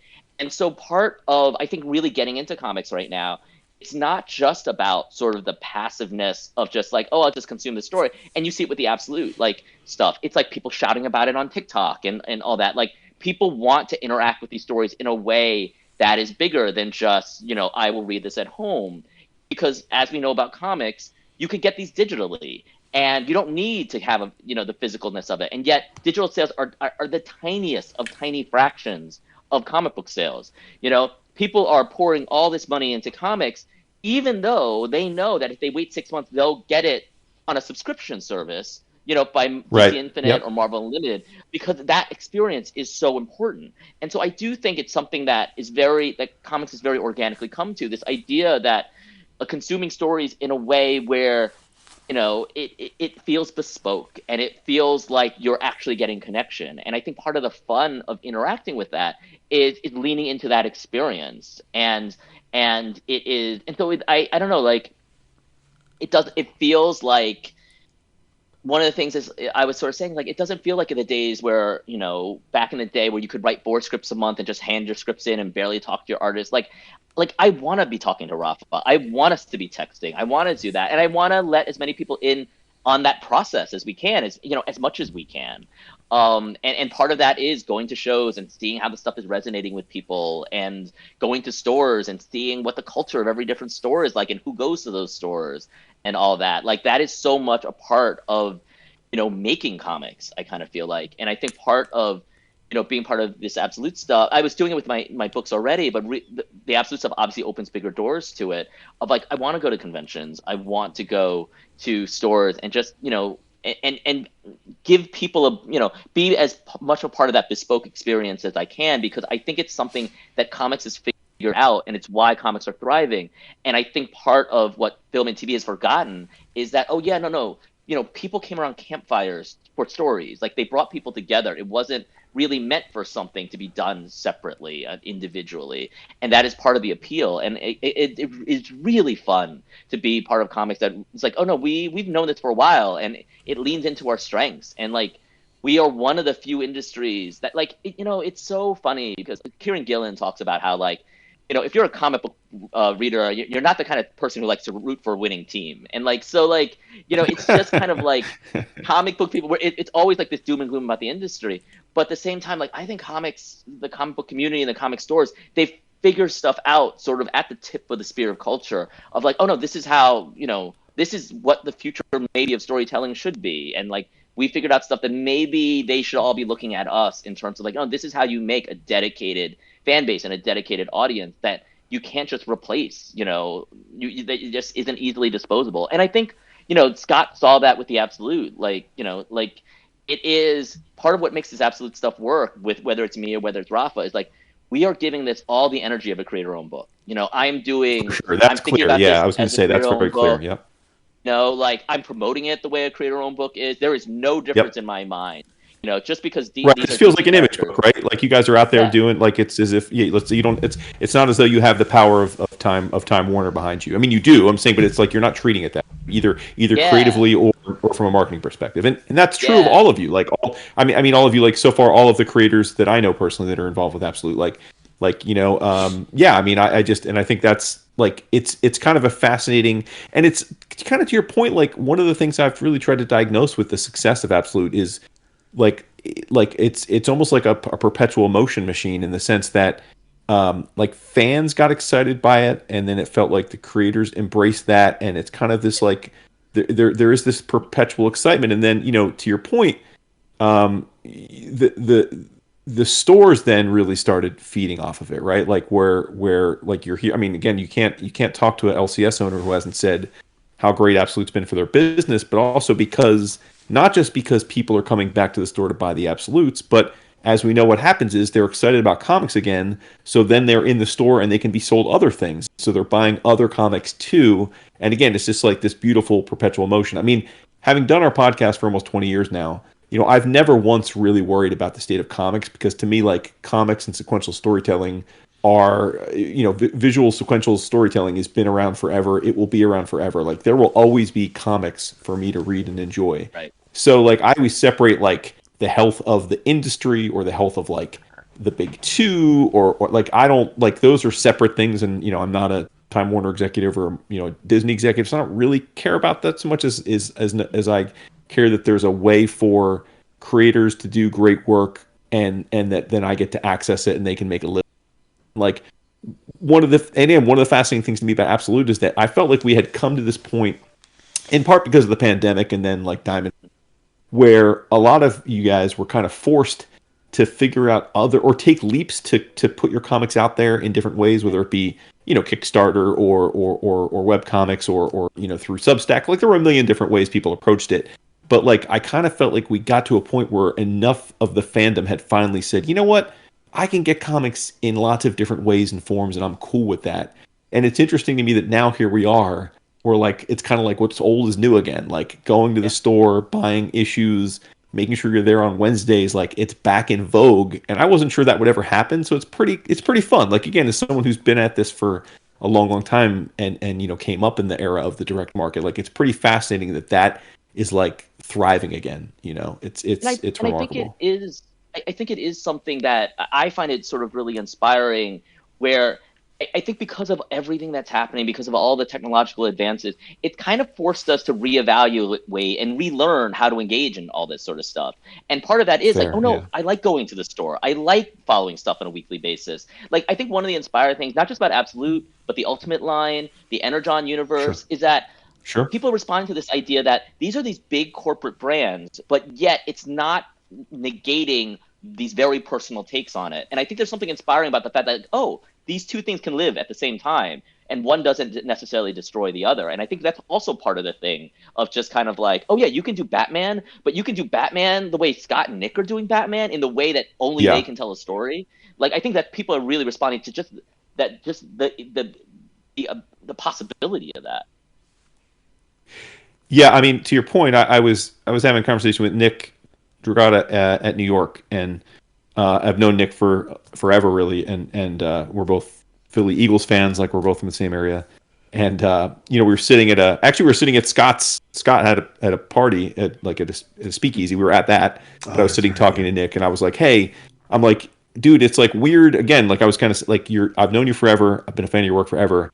It's weird to me that like you are the guy at the convention now with the line that's a mile long, because you have the number one mainstream book. Like, and he's like, dude, if it's weird for you, imagine how it is for me, because he's like, I came to terms long time ago, and this is him speaking, I'm paraphrasing, but he's like, I came to terms, as long time ago, not being like a mainstream guy. Like, I did mainstream, like, I'm proud of the work, but it was never like my calling card. Like, people didn't necessarily, because I had a different style, right? And I just kind of accepted that like my career was going to be more about creator-owned work and stuff. And obviously he had a great career. I mean, he did amazing work, East of West, et cetera, et cetera. He's like, so it is weird full circle. And again, it's like the credit of this idea that, like, again, we focus a lot on the story elements of what makes Absolute different, but I'm also super excited about the visual elements, because these characters look and feel different. They're inspired by manga and horror comics and European comics. Like, they all look different than like how we've been kind of brainwashed into thinking a Marvel or a DC superhero comic is supposed to look. And like, it's cool that not only is that being accepted, which is always great, but it's like, it's being accepted at the top. Like, it is the most sought after stuff. And like, I just hope, again, like, I mean, I know all things sort of happen, but I sincerely hope that this just continues apace. And I think, again, credit, I don't know who deserves the credit for this, whether it's Scott or his team or Condon, like, but the fact that it feels like they're being very measured in the sort of the release of these things too, right? Like you guys are obviously like there are more absolute books coming, but it's not like we don't have 37 of them now, right? Like it's not like we're not like saturating the market so that people don't feel like it's special anymore. And I really think that's super important. And I know it's again, like you guys, like DC is a part of a big corporation and profits are important, and I get that, but like it'd be so easy to just fall into the temptation of, all right, guys, like 2026, we're soliciting 32 new absolute books, and it's like Absolute Justice League. Yeah, so I'm really glad that, like, at least to this point, there's been a very sort of, and I would imagine it's been a little push-pull behind the curtain. Like, I would imagine there's been some corporate discussions about the pace of acceleration. I love that, like, it's been measured. So that, again, here we are talking for an hour plus about your book is a special thing. Like, it is special that it's coming out. It's not even out yet. No, that's not, but it's not one of, like, 30 absolute tinge solicits in DC Connect this month that are getting talked about. Like, your book is in and of itself a special event, and I think that's great, you know. Totally. And I mean I may have missed this in the year plus that Absolute's been around. Is Scott basically the showrunner of the line? I mean, I look at him that way, but I think, you know, he's so good about giving people freedom. Like, yes, he is, but also, like, it's not like he says this is what's going to happen. He's so open, and that's the thing I really respect about Scott. Like, you know, yeah, he's the person we all look to, but at the same time, he's also like, well, we could do this, but like, what, you know, like it doesn't feel like it never feels like you're taking marching orders. It always feels like he's giving you advice. Creatively, but it's I'm sorry. He oversees it creatively, but it's not like if we are writing his stories, we have our own freedom to do our own stuff. Right. Okay. Right. Excellent. Right. Yeah. No, that makes sense. So, you know, as to the like the process of this, it sounds like you guys are like, how far along is the book, like, done already? It sounds like you guys have had multiple issues already done. Like, are we? Yeah, are we pretty definitely much have wrapped multiple up issues. No, we're not wrapped up yet, but we definitely have multiple issues. Rafa is such a beast. I'm just like, I got to keep up with Rafa. Now, is part of that because you haven't seen obviously the issues haven't been released yet, so you don't know the sales numbers. So I mean, is that going to play a part if sales are astronomical? Well, play a part in whether like, it's more than 6, obviously. I mean, right? Yeah, I mean, so I mean, are you waiting to see what the numbers look like to see if, like, you know, after 6 maybe you'll revisit it, or if again there'll be a 7th issue? I'm not putting the cart in front of the horse. I'm just curious to know, since you are far enough ahead, but are you also holding back because you're not sure what the reception is going to be like once the first issue drops? No, I mean, I'm not slowing down. I'm not holding back anything, waiting sort of for sales or for sales numbers or anything like that. I think it's more just, you know, my schedule being what it is. I also don't like getting too far ahead of an artist, because I like to be able to see what they're doing and then sort of like calibrate that to sort of what I'm doing. So with that kind of thing, with that kind of leeway, I never want to get too far ahead. And then Rafa is always much faster than I think. So it's me trying to it's me just trying to stay just far enough ahead that I can kind of sort of keep it dynamic. And then we'll just sort of see what, you know, the numbers sort of look like, to see if we want to do more. I am deeply superstitious. So like I can't even like interesting. Like I can't even be kind of like, maybe we will, or like all that sort of stuff. Like, so like there's definitely thoughts that I have, but then I'm like, I don't want to jinx myself. So I'm just really trying to concentrate on this arc and also think and also think it through. I get it. I'm not superstitious, but I get it. You're probably not alone. It's like there's high correlation to artistry and superstition, right? It's all sort of like part of that cosmic rubric. So I get that. You know, totally. Rafa, you know, while I have you, I have to ask, like you have done a lot of your American career working, you know, with DC, and it's been great. Is that because you're just, I mean, comfortable with DC and that, you know, you worked with them right like sort of very early in your career, and they've been great to you. Have you ever, are there like you've worked a lot with the bad characters certainly. Are there characters though, in another universe like of working at Marvel where you just would love to do that grew up reading? And I ask because I know that you drew Uncanny X-Force 5.1 because I have a page of it framed on my wall right now. I'm looking at it, but like you haven't done much Marvel, so I'm just curious if that's just been because your career went that way, or just because you have great relationships with DC, or just were more of a DC fan as a kid. I'm just wondering if there's anything to that. No, honestly, it just happened. I have a really good relationship with Marvel people. I'm constantly doing for them, but one of it just never happened.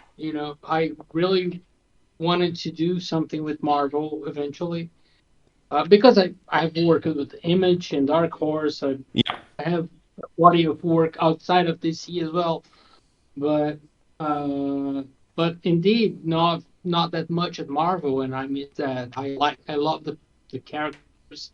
I love the people working there.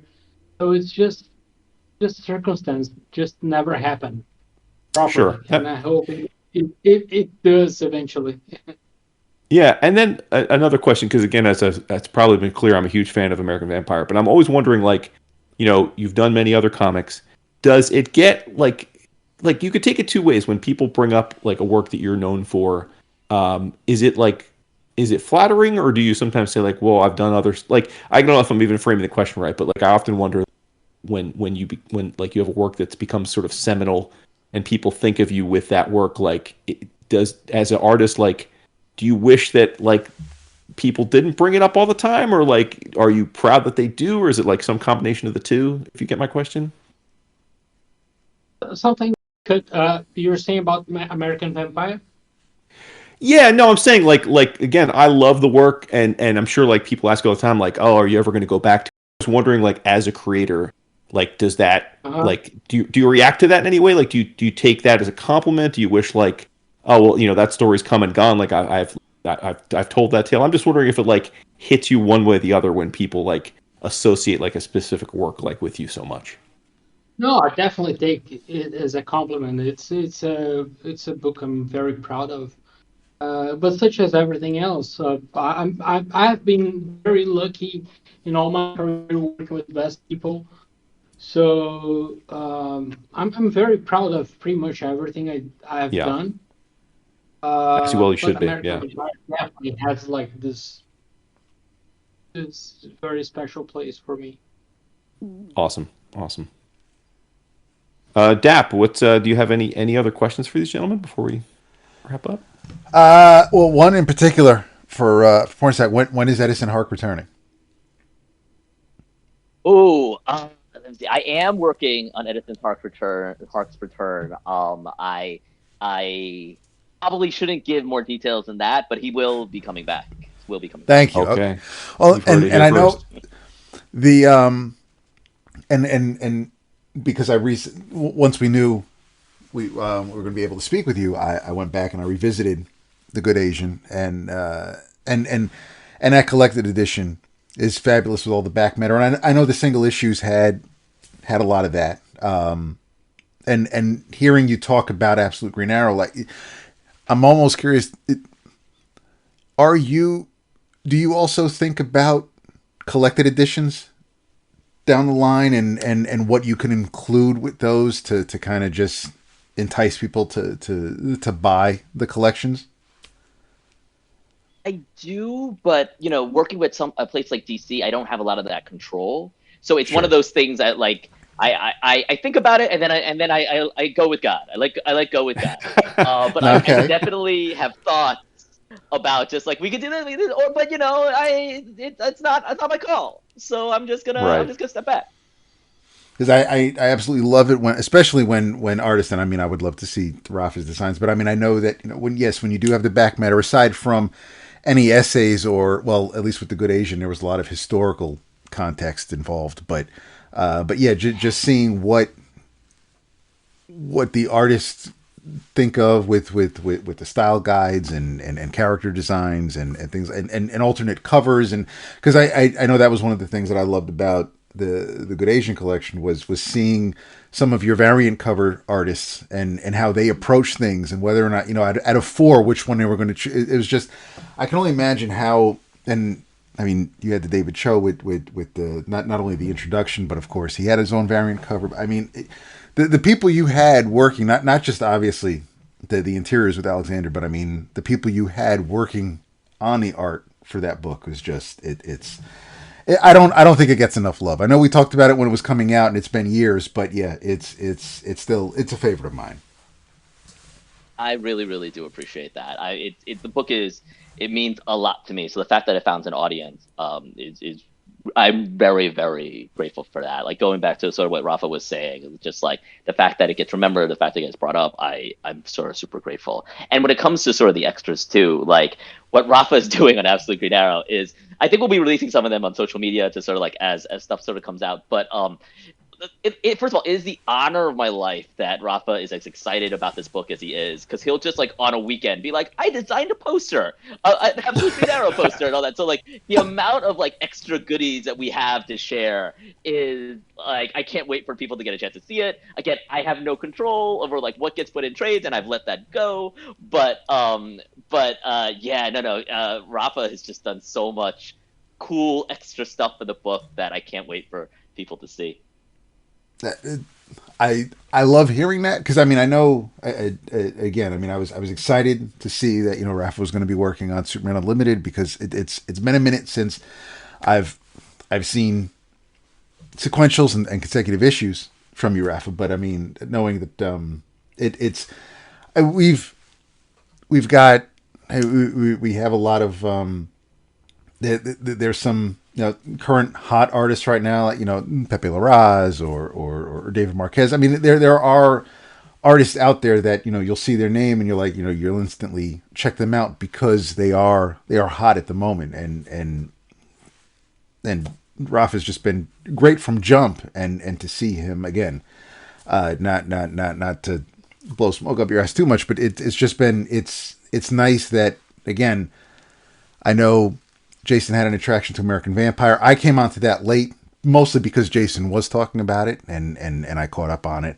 And I mentioned Huck earlier, but I mean, to see Rafa working on characters that I am extremely fond of, like again with Superman and now with Green Arrow, I'm super stoked. I couldn't be happier knowing that characters that I'm a massive fan of in such great hands.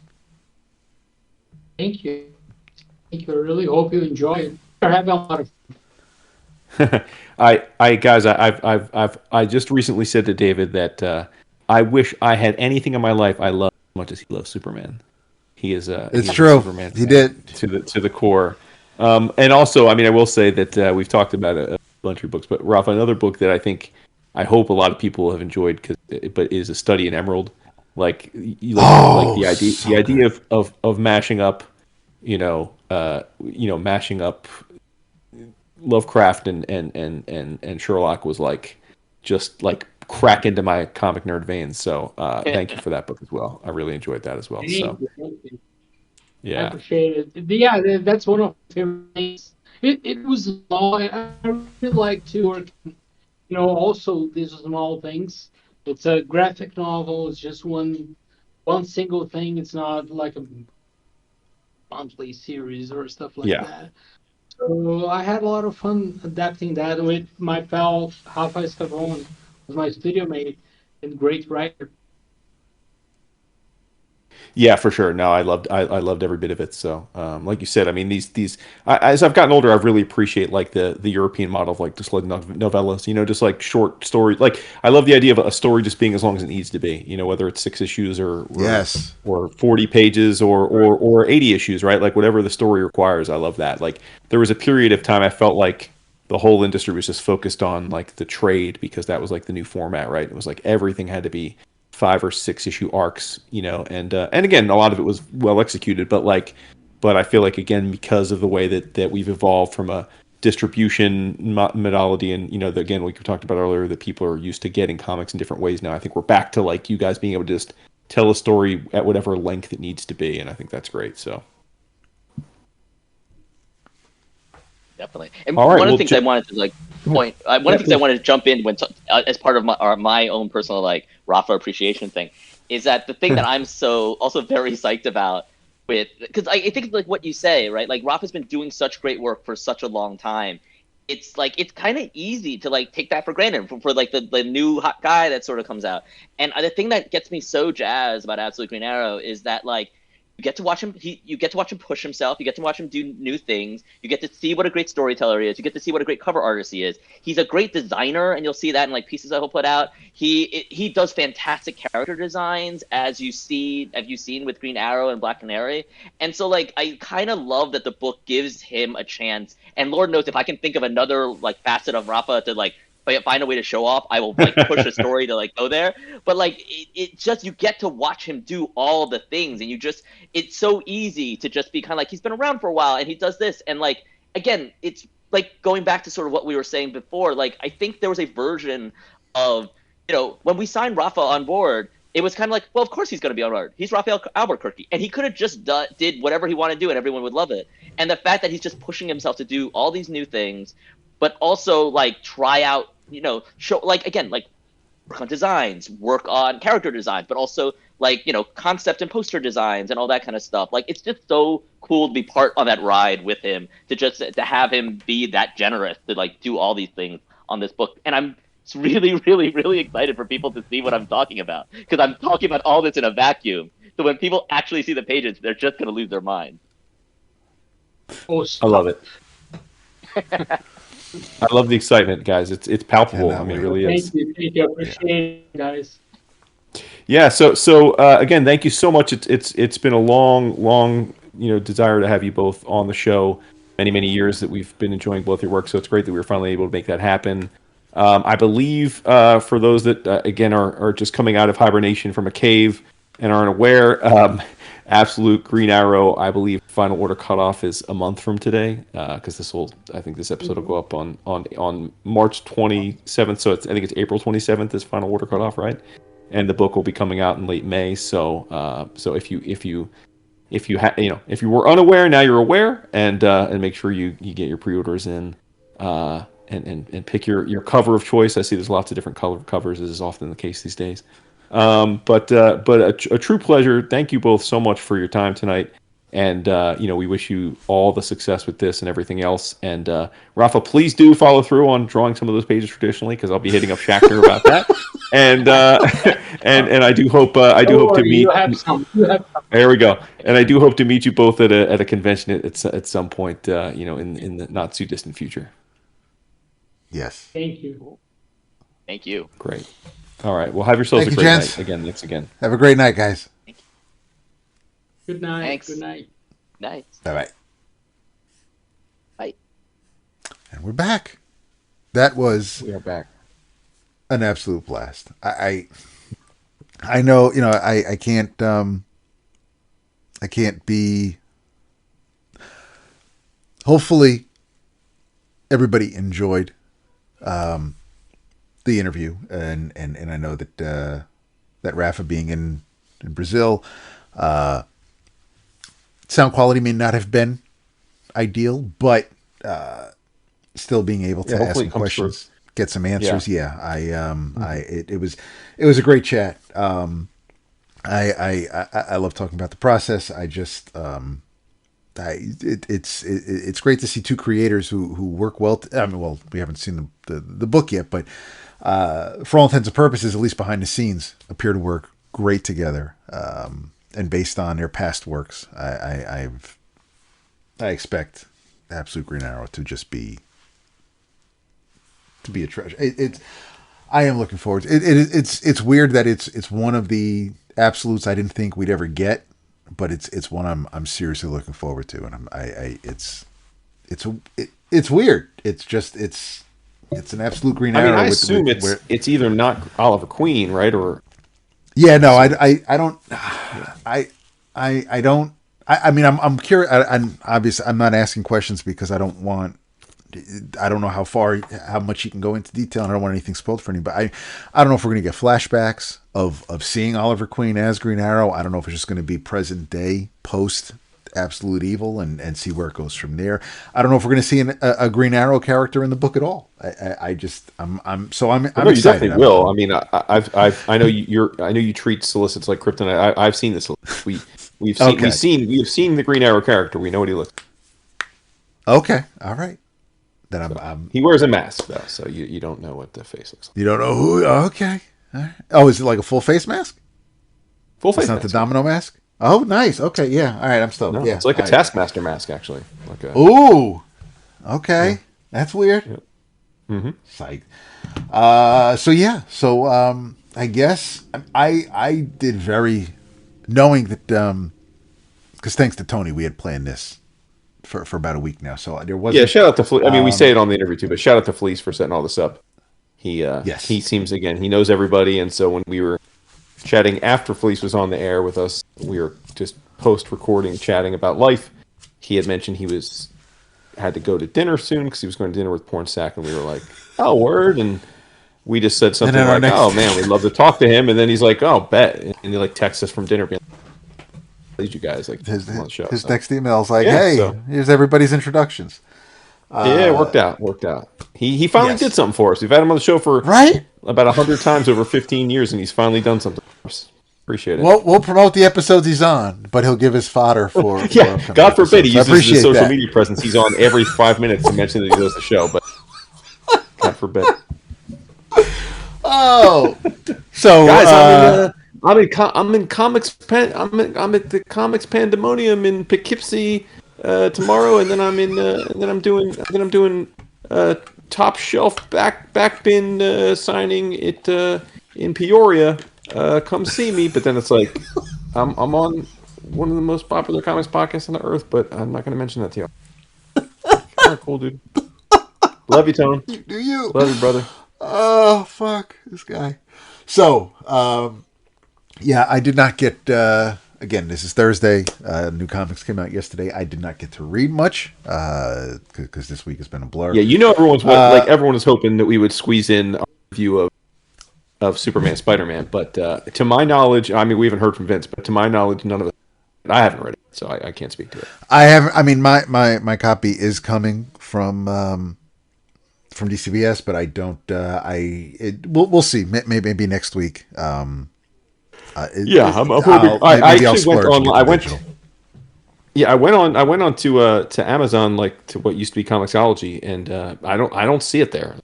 I was on the DC new releases. I see other comics from this week. I don't see it on there, so I don't know if it's because it's a Marvel DC thing. Then I don't know. Oh, so, wow. Yeah. Okay. So I'll figure it out, though. But I know the people want to hear our thoughts. Yeah. I mean, I'm looking forward to it. So do you not have an In Your Travels in? Is that what you're getting at? I do have an In Your Travels. That's the only thing I have, really. Yeah, that's fine. Okay. So thanks, everybody, for listening to this again. This episode brought to you by cheapgraphicnovels.com, where you can go and find a bunch of the books that the two wonderful creators we talked to tonight have available on the site. In your travels, I decided on a whim to check out the first issue of the Red Band variant edition of Jessica Jones Alias, just for the hell of it, just to see, because the wait, hold on before you go on. This is a new Jessica Jones, or this is the original Jessica Jones? Wait, okay. This is which one is this it? is a brand new Jessica Jones Alias series. Oh, okay. Written by Sam Humphries, art by Geraldo Borges. So it's not totally it's not written by Bendis. Oh, okay. All right.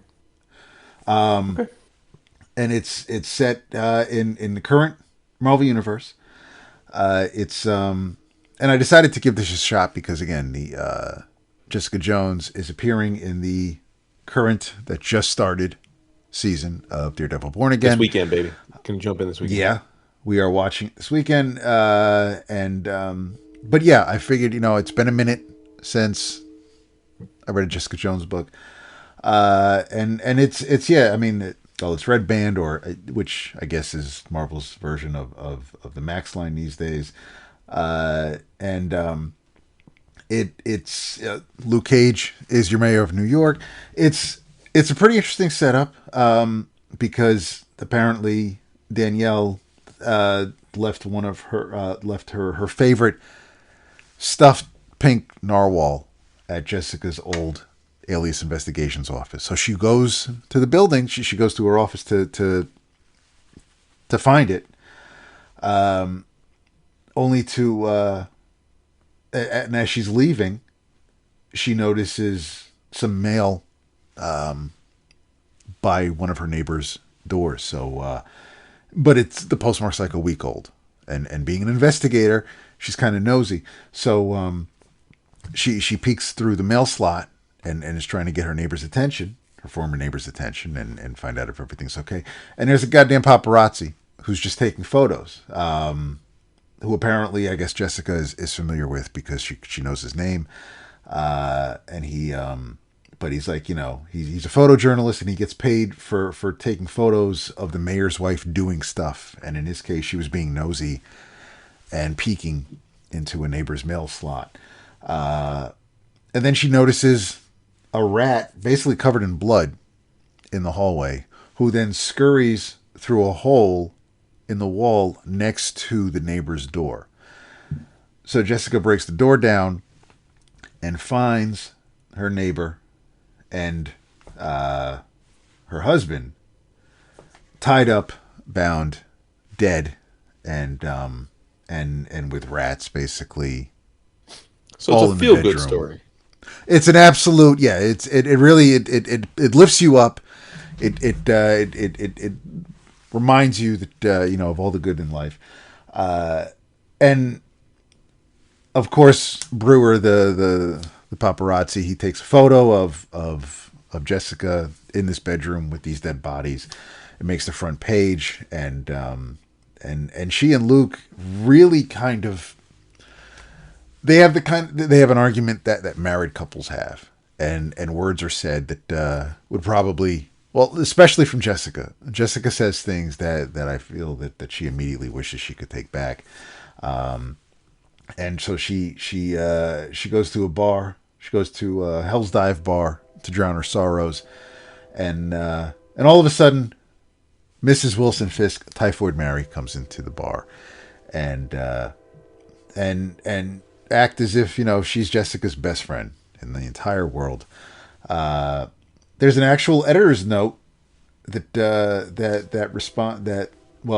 two of them, one for the 2016 run of Jessica Jones, where she and Typhoid Mary shared a prison cell, and then and I guess because I'm behind in my Punisher reading, in Punisher Red Band number 5, I guess the issue ends with Wilson Fisk in a coma. So Typhoid Mary mentions that to Jessica in their conversation. But apparently it looks like they're going to work together and trying to solve whoever's behind the murder of her neighbor, because there's a mark on her neighbor's hand that is very similar to another person that Mary plays a video of for Jessica. So they're gonna, I guess this is gonna be a team up, and they're gonna find out what the hell's going on. But the issue ends with a bit of a cliffhanger, because we cut to a month later, where she seems to be in front of a grand jury, she's in the middle of a hearing. It looks like Matt Murdock is her attorney, and it's just it does not. It looks like Jessica's making one mistake after another. So I'll be back for the second issue just to see if it maintains this level.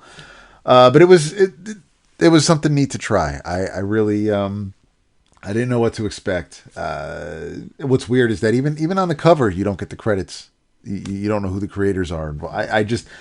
I checked this out, not realizing that Humphreys and Borges were the creative team, and they do a great job. It reads like a Jessica Jones book. I mean, yes, I absolutely. Bendis is the character's creator or co-creator, so I mean, it would be great if he was able to write it, but Humphreys does a fine job. Borges' art is it's fitting for the character, especially for the story. I dug it. I really, like I said, I didn't know what to expect, and by the time I finished it, I ain't mad. It was a fine first issue. It obviously, if you have some familiarity with the character, that helps. I mean, they do kind of mention her failed superhero career as Jewel, and that she was a much better investigator than she was a superhero. So yeah, it was something different, and I don't know if it's a limited series. I don't. It probably is, but yeah, this was. I mean, it's not for the kids, but it was an enjoyable first issue. Okay. Yeah, I mean, damn, it's 2026 and we got new Jessica Jones comics. That's yes. Well, yeah, baffled. I mean, honestly, I spent most of the week digging back into a little rereading projects. I reread the first of the Scalped Deluxe editions, which was the first 11 issues, and then I reread the first 5 volumes of BPRD, which is great. It's been wonderful to revisit that. I will also say, just for public service announcement, for people who have, because I know a lot of people have like bought the Humble bundles of all the Dark Horse BPRD Hellboy stuff over the years and still haven't dived in a lot of it. I would recommend, I would recommend reading all of it. I mean, if you have the time and inclination. But if you just want to get into the heart of BPRD, you can skip the first 2 volumes. The first 2 volumes are basically collections of short stories about the characters. Those are the 2 I have. And then, well, yeah, I mean, but 3 and then onward to like 12 or whatever, 13 are, the lore, like the ongoing journey of the characters in a more, long form. So you could just jump in. I would say you could just jump into volume 3 if you just want to get to the story. But that said, so in my travels, I'll do just quick like one-liners on some issues that I read that I think are just basically continuing stories we've already talked about. So don't warrant big dives. But read second issue of Florida Hippopotamus Cocaine Massacre by Mr. James Edward Clark. We went deep on the first issue, very much loved it. This is more of the same. If you liked the first issue, you'll very much like the second issue. The Peril of the Brutal Dark, an Ezra Kane mystery, number 2. Again, longest title of the year, probably. I think we all agreed it was one of the best, if not the best, of the new Vertigo books that's hit the stand so far. And I think that, second issue was a banger as well. We learned, as you would expect, more about the mystery and the players and history of the characters. And I'm definitely starting to feel completely pulled in like a tractor beam into the story. So kudos there. Read the last 3 issues of Void Rivals, 26, 27, 28. That is parts 2, 3, and 4 of the Quintesson War. Again, you give me Quintessons and Sharkticons and Transformers and Pythona from Cobra Law, all comic, and I'm a happy kid. So this is gloriousness. Energon Universe continues to kick all kinds of ass. And then, last but not least, I read the last 2 issues of Invincible Universe Battle Beast, and that was absolutely born by the fact that Invincible, the cartoon on Amazon, is back. Holden and I have been watching it, and I was like, oh, snap, I got to catch up on Battle Beast. And it's fucking great. And again, I'm not going to say because it just came out, but issue number 7 has our first signs of Viltrumite. And of course, if you're Battle Beast and your goal is to find somebody on the planet in the universe that's capable of killing you, it would make sense, of course, that the Viltrumites would have to be in that conversation because they're pretty much all gods. So all great stuff, all continuing existing arcs, and keep at it, folks. Keep reading good comics because there's plenty of them out there. This is true. Yeah, I've got the Ezra Kane lined up, as well as Hippopotamus and Cocaine. I also got to catch up on Geiger for next week. But yeah, it was like looking at the new release list that was posted yesterday. It was weird because I know that because I got my DCBS box last weekend, knowing that there was at least one book, the Superman Spider-Man crossover, that was scheduled. So that'll be, I guess, what comes in April. But it was a good looking week for comics. So there would have been things I read had we not had some phenomenal creators to chat with tonight. But tonight was nice. I enjoyed this a lot. Thank you, as always, for listening to this. You could have listened to anything. You could be doing anything else with the past couple of hours, but you were listening to us. So for that, I very, very much appreciate you. We will be back, hopefully, in full force next week. We will with some comics to talk about. Again, Heroes Con is coming up in a few months, so make sure you get your tickets if you want to hang out with us in June. So, because chances are you won't be able to hang with us in June next year. So, yeah, we'll be back for 1028 next week. Love you all. Appreciate you. Thanks for listening, and we will be back in 7. Yes, sir. Bye-bye. That's it for that one.